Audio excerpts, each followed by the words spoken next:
Om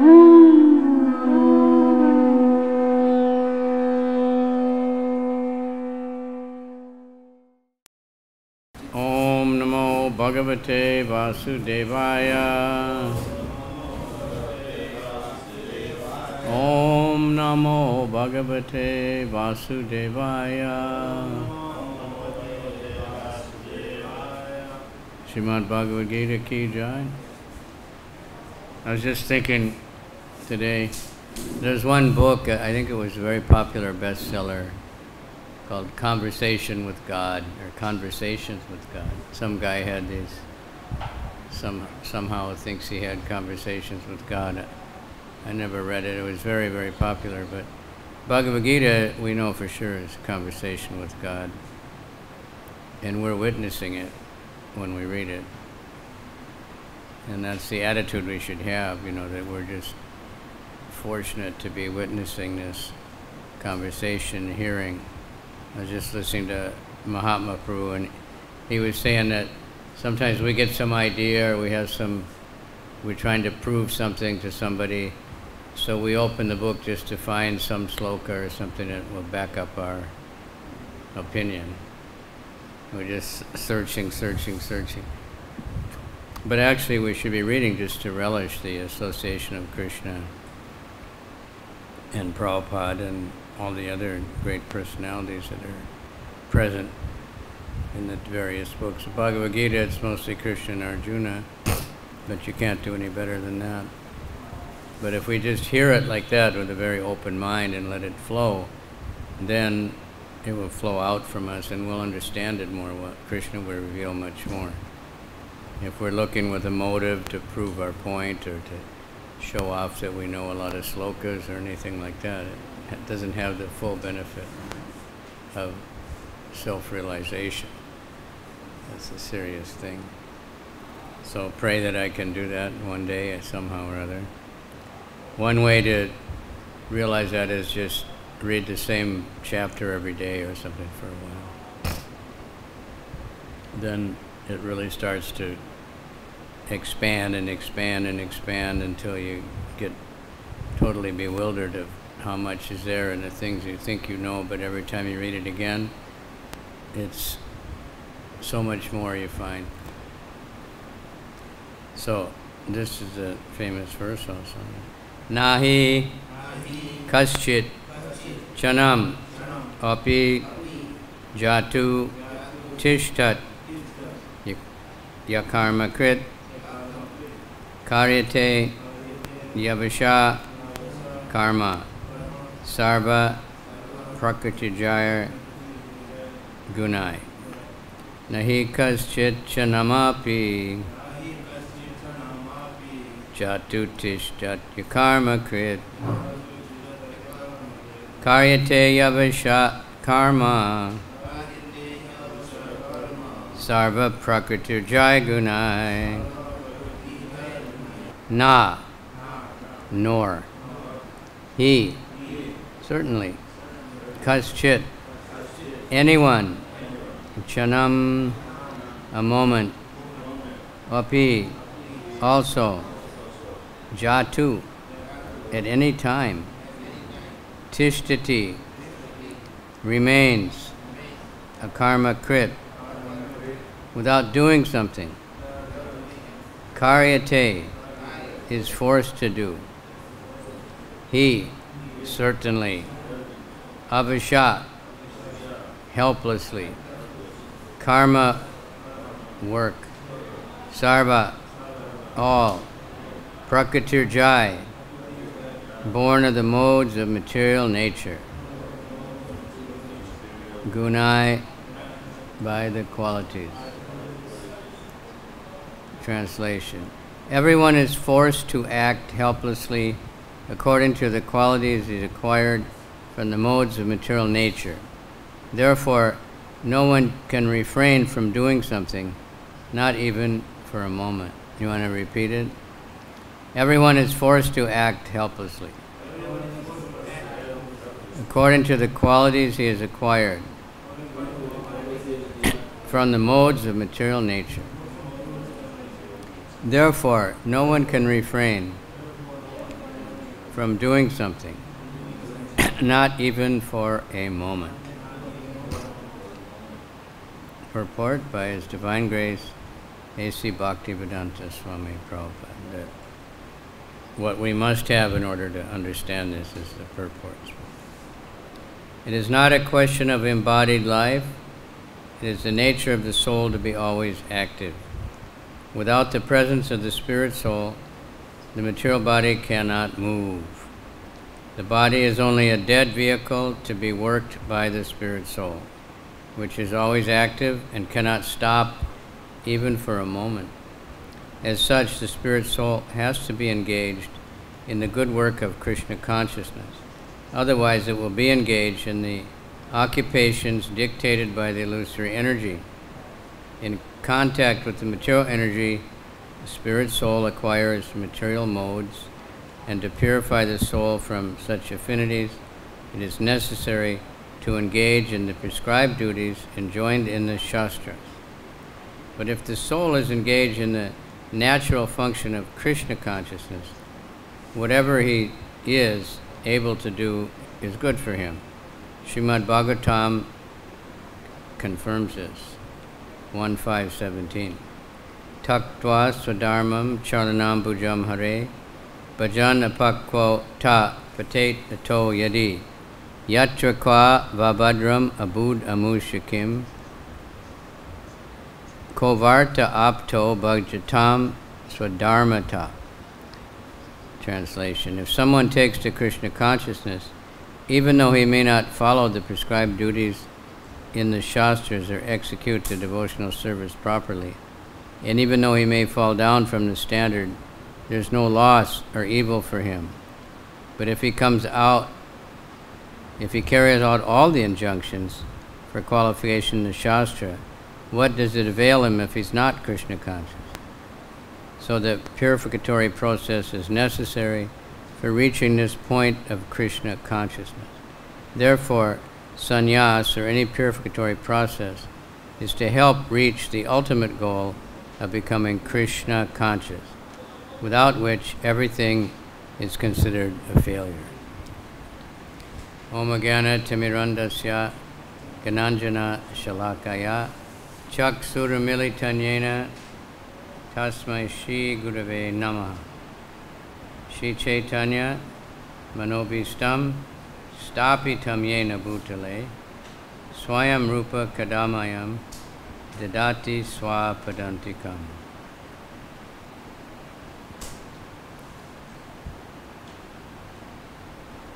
Vandeham Shri Guru Shri Yuktapadakamalam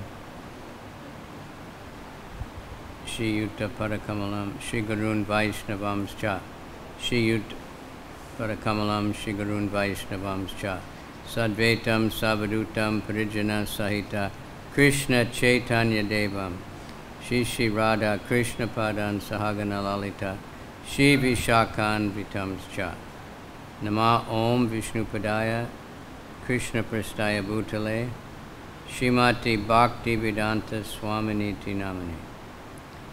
Namaste Saraswati Deve Gauravani Pracharane Nirvisesha Shunyavari Paschatya Desata.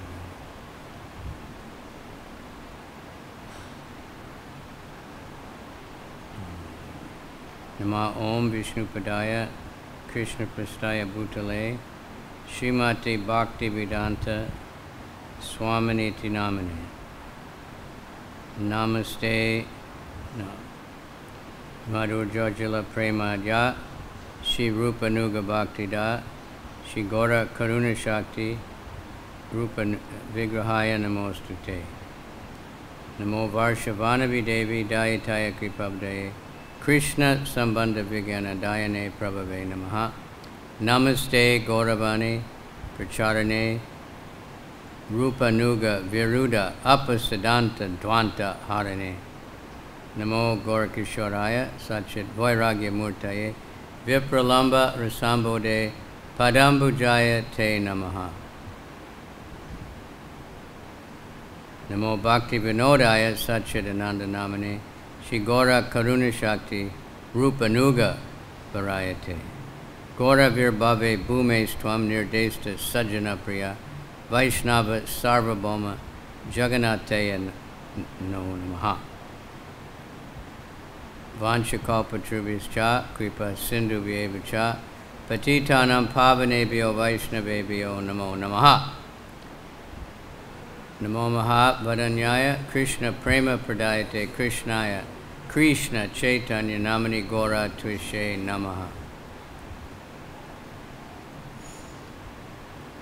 Hey Krishna, Karuna Sindhu Dinabandhu Jagatpate Gopesha Gopika Kanta Radha Kanta Namostate Jayatam Sudato Pangor Mama Mandar Matergati Matsarvasya Padambojo Shri Radha Madana Mohana Divyad Kalpadrumada Shiman Ratnagara Singhasanasto Shri Radha Shila Govinda Devo Prestalivi Sevyamano Smarami Shiman Rasa Rasaram Vivam Shivata Tatastita Karshan Venu Sanar Gopi Gopinatha Shiestu Naha Tapta Kanchana Gaurange Radhe Vrindavaneshwari Vishabhanu Sute Devi Pranamanami Hari Priye.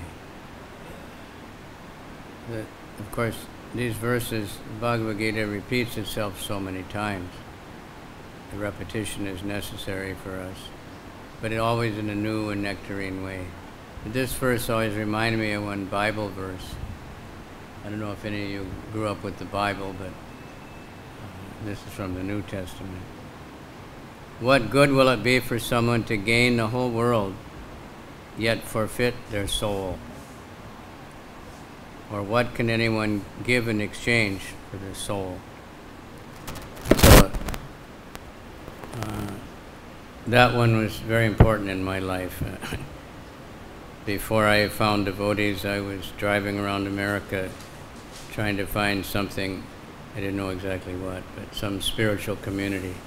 But the so-called spiritual communities were all, dopers and many other things.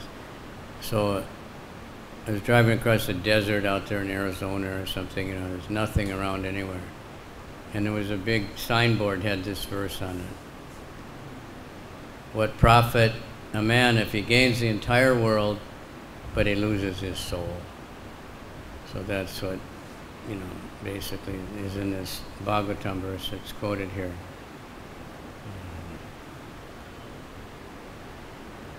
If someone takes to Krishna consciousness, even though he may not follow the prescribed duties in the Shastra or execute the devotional service properly, and even though he may fall down from the standard, there's no loss or evil for him. But if he carries out all the practices of purification in the Shastras, but does not avail himself to Krishna consciousness, then he gets nothing. So Krishna says, Bhagavad-Gita, there's no loss or denomination. What's that verse?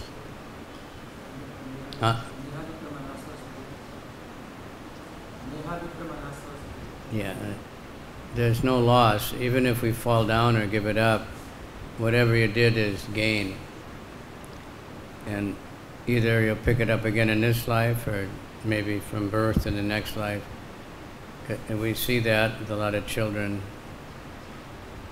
They're just completely natural devotees. I just heard an interesting story, some more proof of reincarnation. In Israel, was it? One baby was born in an Arab community, and he didn't talk. When he was 2 years old, he started speaking perfect English. And he never heard English, because his parents didn't speak English. He's speaking like an adult, not like a baby learning. So doctors were checking so many things, and they finally said, there must be reincarnation, like religion says. So Krishna's, he's always doing things like that to prove it. There's a lot of adults, sometimes they remember a previous life, and they speak some language, that of a faraway place, even sometimes very ancient language nobody knows. But it gets lost, you know.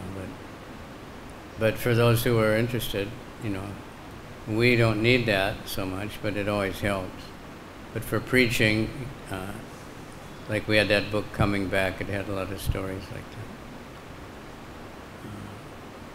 But so if someone does all the yagyas and tapasyas and charity and everything for purification, but he doesn't take to Krishna consciousness, and at the end of his life, what does he gain? If you've memorized the Bhagavad-Gita, I just saw Prabhupada saying he could read the Bhagavad-Gita 1,000 times, you know, but if he's just intellectual, if he doesn't have any devotion to Krishna, then what's the use? He may get, you know, by doing all these pious activities, we may get a better birth in the material world, even in the heavenly planets, but that's also temporary, anything can happen. But if someone is trying to serve Krishna, and they may not do all these other things, that's a prayer of Madhavendra Puri. He says, goodbye evening bath, goodbye this, goodbye that. I don't care if people criticize me. I'm giving my life to serving the Supreme Lord Krishna, Govinda or whatever it was. So there's no loss or denomination. And if we keep it up, then there's just complete gain. And we've seen in our movement even, there's many stories, but devotees who left completely, gave up all their practices. And then towards the end of their life, you know, somehow they came in contact with devotees again. They started chanting. I know of two, they were incapable of doing anything physically anymore. They had led a very sinful life, but then disease just racked them. And somehow devotees gave them shelter, and they spent the last whatever time it was with the devotees and feeling remorseful and praying to Prabhupada, and even one was seeing Prabhupada come in the room. He had been very dear to Prabhupada in the beginning time, and died surrounded by devotees with kirtan all the time. So whatever he did in the beginning, he forgot, but Krishna never forgets. So even if we fall into a coma or something and, you know, supposedly can't chant, but even a coma is very mysterious. I just read about a guy, he woke up from a coma at 23 years. And he had been so frustrated because he could hear everything going on around him. Everything people were saying, and, you know, and he couldn't say anything, couldn't express himself, couldn't even move or anything, but he was fully conscious. So he said he just dreamed all the time, you know, and then somehow he woke up. So you never know. My little brother was in a coma at one time. He was in high school. And the doctors thought he was completely unconscious. They were doing all the things they do, and he had no response. And he told me later that he was thinking he was a spy that was captured by the enemy, and they were asking him all these questions, and so he had to keep quiet. He couldn't say anything. But everybody thought he was dead, no consciousness. So many people in comas may be like that, we don't know. That's why they tell people in the operating room, doctors don't talk, they don't say anything. Because the people might be fully conscious even though they're completely knocked out. But really, fully conscious means we know about Krishna. So this is what Krishna is promoting again and again and again in the Bhagavad-Gita. And here he's saying it's very interesting that, you know, if we don't engage in Krishna consciousness, we don't make a choice, then we're just forced to act. People think, no, I do whatever I want. But what they want, they're being forced to want that. because of their, their contact or contamination of the modes of nature. But especially now in Kali Yuga, everyone is so bewildered by all the variety of things, right? I saw one shop in Japan and it said, I don't know how many thousand different kinds of beer they had. So people are just so happy, or, this Walmart, they have everything under the sun. And you choose whatever you want, they think. I only do what I want, But actually, they're being forced to act by whatever modes of nature they've favored throughout their life. So we want to get out of that by choosing to be busy in Krishna consciousness. Keep busy in Krishna's service, that's the point here. Because if we're not busy in Krishna consciousness, then we're going to be busy. You can't, the soul always has to be active. And it's not, materialists think, well, the body is active, and the Mayavadis think. And it's all false, and the spiritual world is no activity, zero. Because they're fed up with all this activity and all the reactions that come with it, right? They're fed up with dysfunctional relationships, dysfunctional families, dysfunctional, they say in America, I don't know, in India, 80% of people say they don't like their job, they hate their job, but they have to go, they think. They're afraid to look for another job. Or some people just give it up and they take much less money and become peaceful. But usually they're thinking, do more things I don't like, and then I can get free by having a lot of money, I won't have to work anymore. And they work themselves to death. Arjuna asked Krishna, what is it that makes us do things we don't want to do as if forced? And Krishna says, what is it? The modes of passion and ignorance.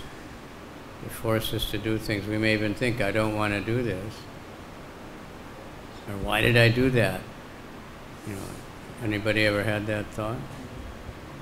You do something and you think, why did I, now it's what do they call it? OCD, obsessive compulsive disorder or something.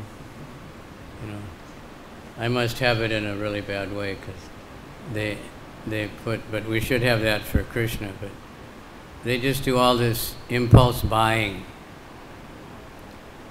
Because if you go in these big department stores and they're constantly saying, get over here, there's a sale over here, come over here, look at this new product, and they've seen all these advertisements, especially if they bring children, and I want this, I want that, and then they get home and think, why did I buy this stuff? America had an economic crisis. It's always a crisis, but a lot of people lost their job. And I read about one lady, she started going on the, what's that, auction online, or, selling everything she had. She couldn't believe how much stuff she had, because she had money, she had a good, big paying job, and she just bought things whimsically without thinking of what do I do with this or anything. So she was selling everything, she did pretty good. So most people are like that. In America, one big business is these storage rooms. The houses, even though they have a big house, they can't keep all the stuff they have. So they rent a big garage or something and they start keeping everything there. My mother had my toys from when I was a baby. I saw them when I was in my 30s or so. They're saving him and remembering, oh, he was such a nice baby, what happened? Now he's a Hare Krishna, what happened? But they don't want to, they just want to remember the childhood. So bhakti-yoga, and any kind of yoga, means to minimize things so they don't get in our way. We need the Bhagavad-Gita, we need our japa beads, and we need a place to sleep and eat. Ultimately, that's all you need. The rich man takes up the same space when he sleeps as the poor man. The grave is the same size, the box they put him in. The rich man may get a very expensive coffin, but he doesn't know. Only the relatives are thinking, yeah, we love him, and while they're fighting over his money. So, and many rich men I've met, they can't eat anything. They've been in so much anxiety for so many years that they can't digest food, or they don't have time. One guy told me, I don't have time. I really miss when he had a tailor shop with 100 workers, and he was just crying how so many don't come, and then he's got to hustle like anything to cover for it, and he has no time to even eat one chapati. I said, why don't you just leave it and go back to your small shop? You're so happy. Oh, I can't do that. All these people depend on me. They can't live without me. I'm supporting them all. I am the Supreme Lord. And they die thinking like that, unless we rescue them. The only hope for all these world, whatever condition anybody's in, is the Sankirtan movement. I was just reading Chaitanya Bhagavat, the meeting of Lord Chaitanya and Nityananda. And Lord Chaitanya, it's called The Glories of Nityananda, and Lord Chaitanya was just speaking these incredible prayers of Lord Nityananda, and how, everyone needs to grab hold of the feet of Lord Nityananda. And that's the song we have, Nittai Parakama. Don't think that these feet are false. They're absolutely real, but how do you grab them? How do you follow the footsteps of Lord Nityananda? What did he do? He served Krishna, served Lord Chaitanya, and what did Lord Chaitanya tell him to do? Huh? Who knows? Sankirtan. Go out every day and tell everyone, Bhaja Krishna, Bolo Krishna, Kora Krishna Shiksha. Chant the holy name, worship Krishna, and hear from Krishna. Read Bhagavad-Gita. So what has Prabhupada told us to do? Same thing, right? So he's given us the lotus feet of Lord Nityananda, which is, the most valuable. Lord Chaitanya said there's nothing more valuable. It's a supreme gift, and everybody should joyfully rejoice that Nityananda has appeared, and they exhibited so much ecstatic symptoms together, and nobody could believe it. So we have that opportunity. We have Gaur-Nitai. Still, we see that the majority of people, they don't really know Gaur-Nitai, right? They're coming to the temple, and if you watch the people coming in, and even a lot of devotees, they hardly stop in front of Gaur-Nitai. A few people, and even Krishna Balaram. But Radha Krishna, there's always a big mob in front of them, and pushing and shoving, hoping. But you cannot approach Radha and Krishna without the mercy of Lord Nityananda, according to our acharyas. So those who are taking that mercy and preaching, distributing the holy name, distributing the books, especially, or anything, bringing people to the temple, they're the ones that can really enter into the world of Radha and Krishna. The people that just rush to Radha and Krishna, they're not going to get that close. Because probably most people are asking for something, but they know this is God. They don't know that Lord Chaitanya is Krishna and Nityananda is Balaram. In fact, majority of people, that's why Prabhupada established Krishna Balaram, because most people don't know Balaram. In all of Vrindavan, the Dinabandhu Prabhu said there's one Krishna Balaram temple. It's very small. It's off the Chadikar Road on the way to Govardhan. And there's a few Dauji temples, just Balaram. And the big Dauji temple is quite popular place. So those people have some idea, they know. People are going there. Very far away place. It's like the most far on the Parikama, really out there. Dauji. The whole town is called Dauji. Very big and beautiful Dauji. But we're very fortunate because we have this knowledge. We have the holy name of Krishna, and we're getting it from Lord Nityananda. Prabhupada,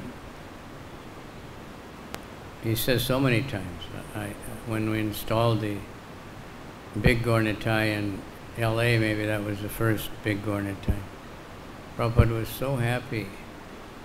And he said, we want to enter, the pastimes of Radha and Krishna, but to get that, you have to get the mercy of Lord Chaitanya. Then he said, but to get the mercy of Lord Chaitanya, you have to get the mercy of Nityananda. And then he laughed, he said, and to get the mercy of Nityananda, somehow this, many times things didn't get recorded, the tape ran out or the batteries ran out. And he said, you have to get the mercy of Jagai and Madai. Means you have to go out and tell them about Lord Nityananda, tell people, chant the holy name. You have to do what Lord Nityananda did. And he said, I'm not bragging. He said, first he said, at that time there was only 2 Jagai and Madai. Now everyone is Jagai. He said, all of my disciples are Jagai and Madai. Of course, not as bad as them. They were actually murderers and very bad people, rapists, not just drunkards like we used. But when Lord Chaitanya, by the mercy of Lord Nityananda, saved them, and they were crying, that's the way bullies always are. They were big bullies. But when they get in trouble, then they cry, oh no, don't hurt me, don't hurt me. So they begged Lord Chaitanya, don't hurt me, because he was going to kill them. And Shankara was there. And he said, all right, but you have to give up all the sins, you have to chant all the time. They said, okay. But they did it. And they became great brahmacharis. And then Lord Chaitanya told everybody, no one should ever even think about their previous life. Now they're Vaishnavas. Now they've changed. So we need to learn that lesson also for, with everybody. We don't discriminate like Lord Nityananda. He approached everyone. We approach everyone. If someone just completely rejects, then we leave them alone. But we offer the holy name to anyone and everyone. It's like here, many devotees are in the temple room with books or in the bookshop.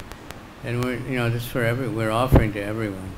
Not everyone will take it, but people do get purified by repeatedly seeing someone offering the book.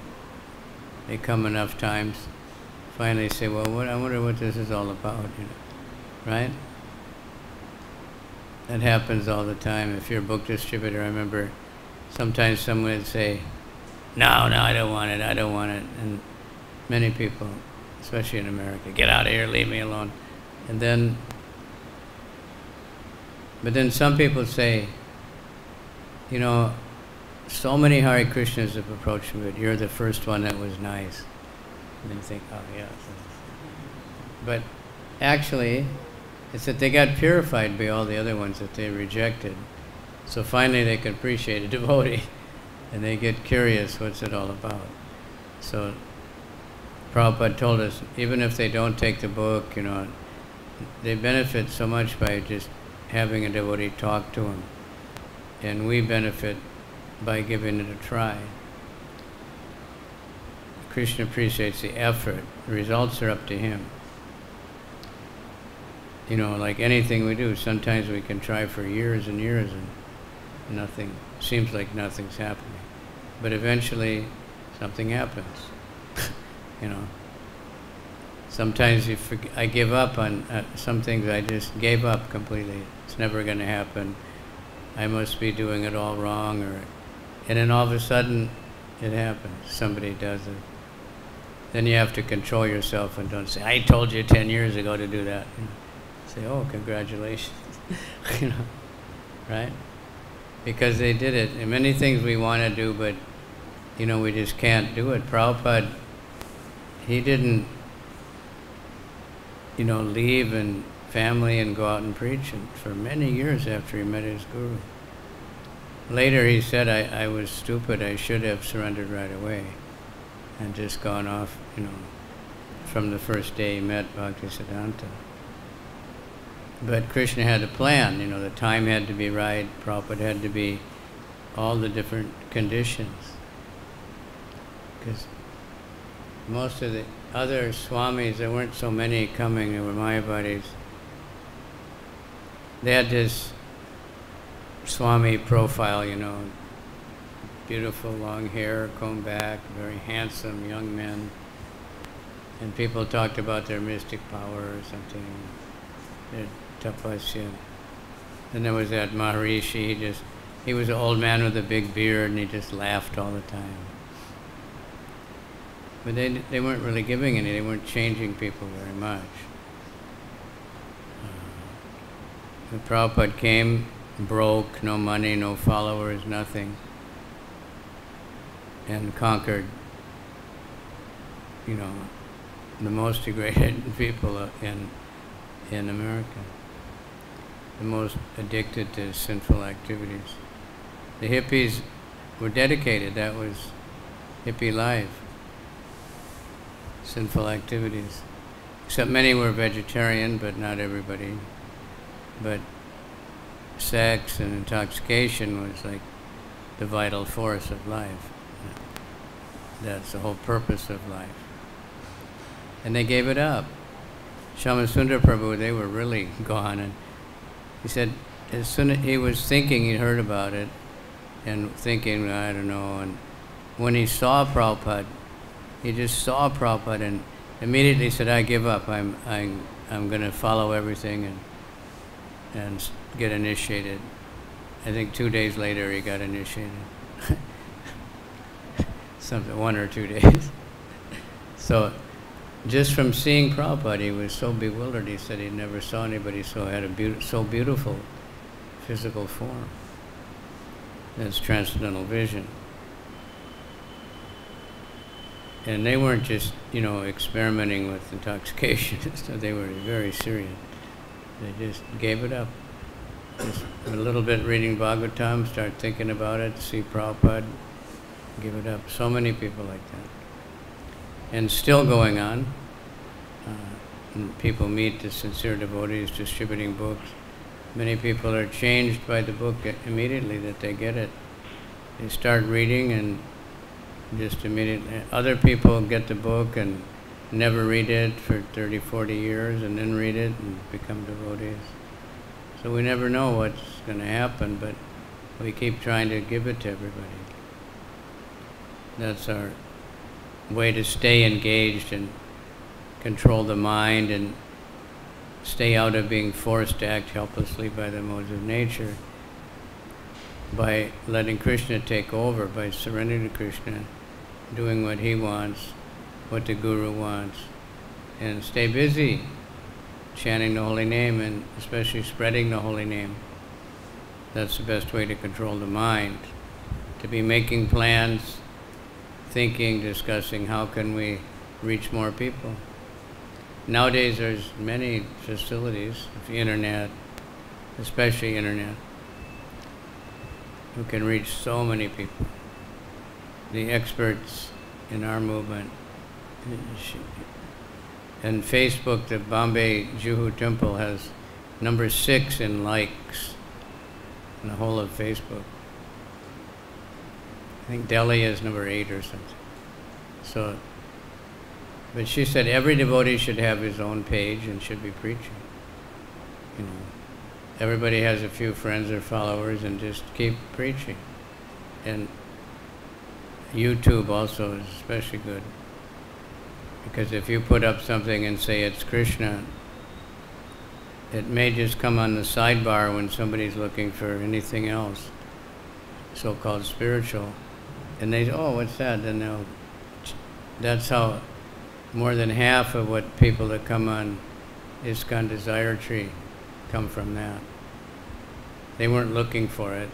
And they have, I don't know now, but when I met them back at Kartik, they had 220,000 subscribers.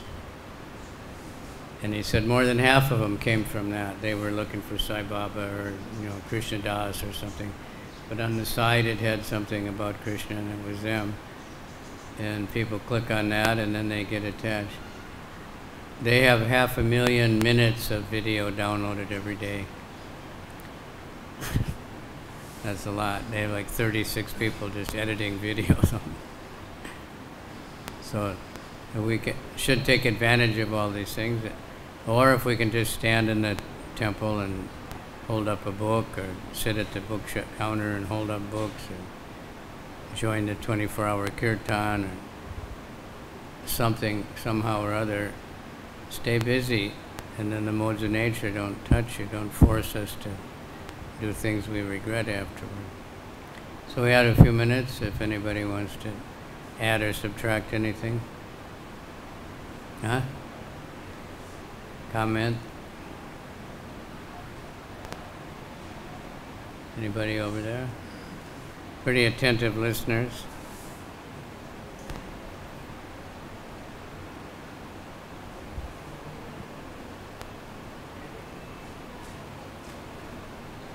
This Bible verse is pretty good. What can anyone give in exchange for the soul? That, you know, that originally they had understanding what the soul is. It's the real person, you know. But they're mixed up now, many. So if we gain the entire world, you know, we become the famous reciter of Bhagavad-Gita, but we don't have devotion, and you know, you can be the best harmonium player, the best reciter, but the devotion is the important thing. Yes, sir?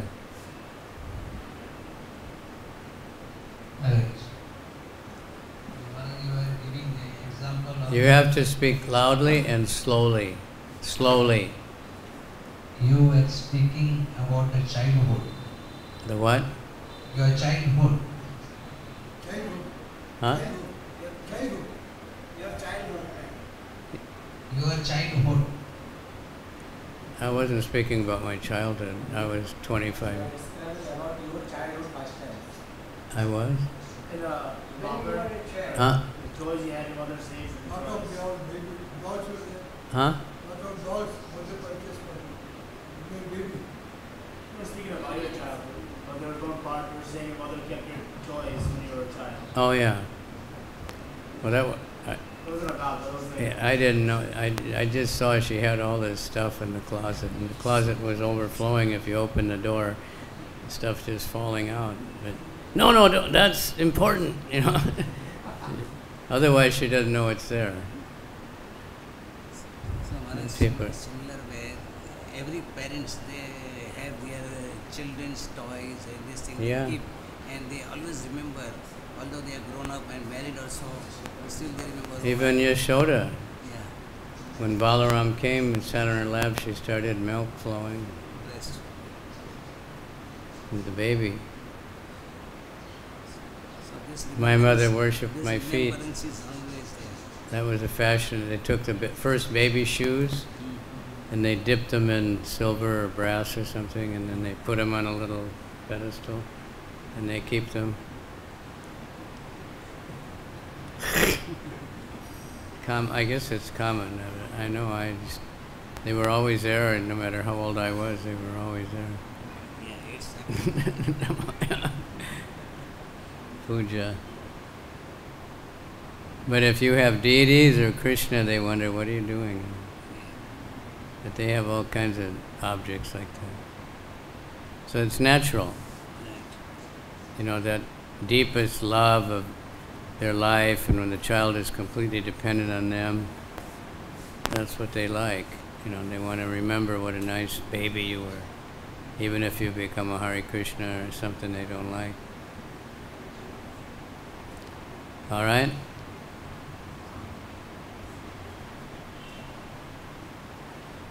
Otherwise, we all had, you know, probably at least fairly normal childhood, wasting time, playing, but somehow it led us to Krishna. Two people have the exact same experience, and one realizes I have to go to Krishna, and another one thinks I got to get more sense gratification. Right? Twins, sometimes twins, they go exact opposite direction, even though they were raised right together from childhood. They get completely different conclusions about what condition they're in. All right? Hare Krishna. Were you listening outside or? Huh?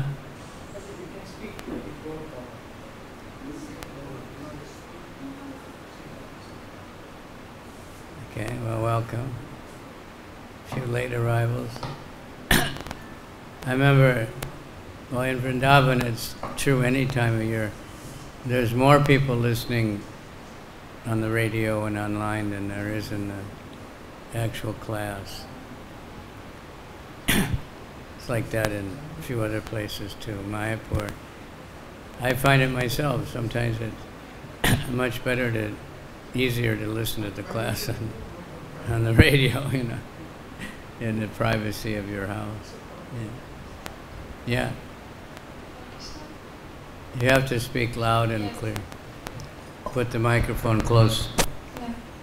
By giving our life for preaching, Nityananda will purify us from material nature? Yeah. Because he's completely transcendental. He's Balaram. And so we get freed from the influence of material nature. We still have the body and the mind, but we won't be forced to just forget Krishna and go off to some nonsense thing. We'll always be pulled back. We might almost do something or kind of do it and then think, no, what am I doing? Krishna will pull us back. He's the most merciful. Lord Chaitanya is the most merciful, Namo Mahabharanyaya, but Nityananda is more merciful. And Prabhupada even more. He's totally empowered by Lord Nityananda. And he's introduced Gaur Nitai to the whole world. I don't know if anybody ever tried to make a count of how many Gaur Nitai deities there are in ISKCON, including home deities. How many Jagannath, right? Radha Krishna, how many shalagrams. I know in Toronto that devotees have a web page with everybody's home altar. I don't know if they all there, but think about that. If we did that for the whole world, somebody started collecting. They're everywhere. I was in Germany. We went so really far away from any town or anything. The devotees had this incredible altar with so many Shilas and deities, and they're just sitting there doing bhajan all the time. Way out in the countryside. Nobody has any idea, and it's increasing constantly. Like Prabhupada said, that 5,000 temples in Vrindavan. So imagine how many there are now. There's so many new temples, big and small. So many ISKCON devotees here with their home altars. It's a very auspicious thing, all by the mercy of Nityananda, because devotees go out and they try to catch people. They go out and show people. They broadcast the holy name. They display the books. They distribute prasadam. People come, but then there's kirtan. One devotee was doing the homeless in Hawaii. He made everybody water tulsi and chant the Mahamantra before he'd give them the prasad. Big line of people, and they all come up, Hare Krishna, Hare Krishna, you know. Then they become very favorable to Hare Krishna. Next life. Okay, so thank you very much. Dhanyavad. In India we can say that. Mostly Hindi speakers here. All right, Srimad Bhagavad-Gita ki jai. Gaur Premanani. Hari Hari Bol.